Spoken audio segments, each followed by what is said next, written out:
Hey, I will introduce you to the game Lethal Company and its player types. Lethal Company is an indie horror game played in the first-person perspective.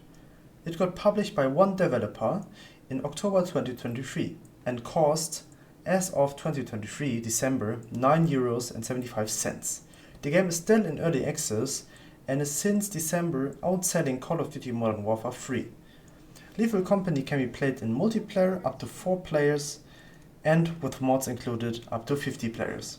You can play with friends or with strangers, that's up to you. So what exactly are you going to do in this game? You are a scrap collector and you work for the company that tells you to collect scrap on abandoned moons.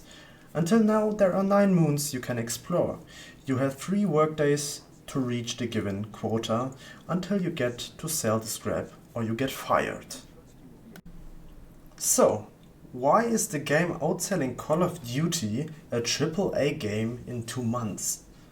At first I will analyze the game using the player motivation model, and at the end I will answer the question in the conclusion. First up, the player immerse themselves into the game universe seamlessly. The atmosphere is well done and can scare many players. It is made so that you start in the daytime where there are no monsters around, but when you go into a building, for example, it is a lot darker. Some places have light sources, but these are rare. Due to the fact that if you spend a long time in the building, monsters will appear more often. So you will hear footsteps and maybe sounds of monsters that will scare you and give you a better experience to immerse yourself in. Instead of a story, there's only lore which you can explore by collecting log files from the different moons. There is one character that has a backstory that is well written, but the story has no impact on the gameplay, so most of the players don't play because of the story, but the atmosphere. For the fantasy aspect of the game, you're in a galaxy hired by the company in the year 2500 and play a scrap collector in space. There are creatures and monsters you've never seen before, from small to big, all around the moons you visit. The game has built a loving and entertained community in 1 month. Since the game is a multiplayer game, being on a team is the most important aspect of the game. You can talk via in-game proximity chat or you can write in the chat. The enjoyable moments happen in that proximity chat, where you can hear your friends drown, scream in the distance, or just hearing voices getting cut off while dying. The game is a PvE based game where no competition is made of, so you just have fun with your mates, gathering loot together and try to survive as long as possible. The game has a medium range of customization options. Most of these customization options are furniture that only can be placed in the ship. There's only one option that you can equip to your character, and that is the color of your hazard suit. If you buy new furniture, you can, for example, place a record player and dance. Also, you can move and rotate any furniture around. These customizations will be thrown away when you get fired, so the customizations will not be saved. For the exploration part of the game, you have plenty of big moons to explore. Some of them are a bit dusty, some of them have a lot of trees on it, and there's especially one that is mysterious. All abandoned factories are randomly generated, but since every one is different from the other, you don't get bored as quickly because there is no scripted route. You can experiment with whatever you want. For example, you can try to kill a spider from a railing, try to kill someone with an extension ladder, try out to destroy a turret, or try out to jump on a flying landmine. Throughout the game, you have to learn how enemies work in order to survive. You can travel to difficult moons, where in turn the enemies are harder and more frequent. As for challenge, the core gameplay loop revolves around reaching the quota in 3 days. This quota increases every time you exceed it, so the challenge is increasing every 3 days you succeed. The game is not really strategic, however, there's a slightly part in it when you build a team and try to coordinate a strategy to explore the building easier and faster. The coordinator must decide such as whether you want to go back to get the loot because the day is still long enough, or whether you want to get the corpses of your allies to lose less money. You can also think ahead and leave a coordinator on the ship to guide the team through the rooms. but your team needs to trust on the coordinator decisions. But the coordinator can make wrong decisions that could cost their life. There are no achievements in the game. There's only one mission in the game: exceed the quota in 3 days. Besides that, you can only collect all data files, collect monster information through scanning them, and improve your company rank through playing. This rank has no impact on the gameplay itself, and the scans will not save after you get fired.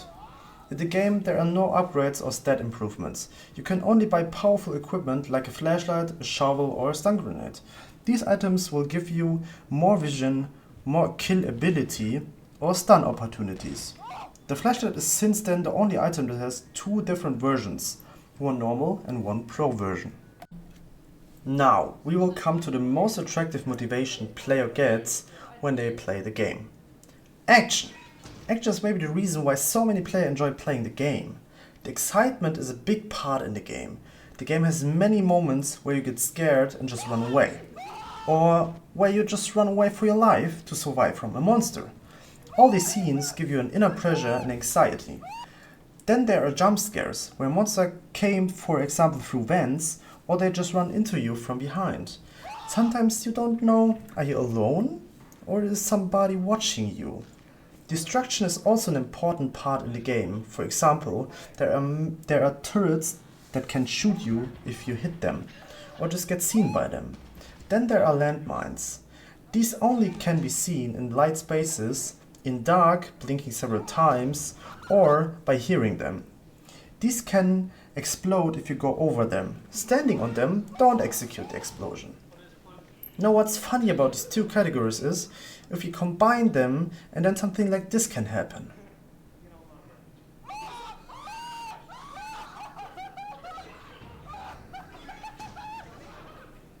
In this clip, you can find many categories, for example, destruction, excitement, community, challenge, fantasy, and discovery.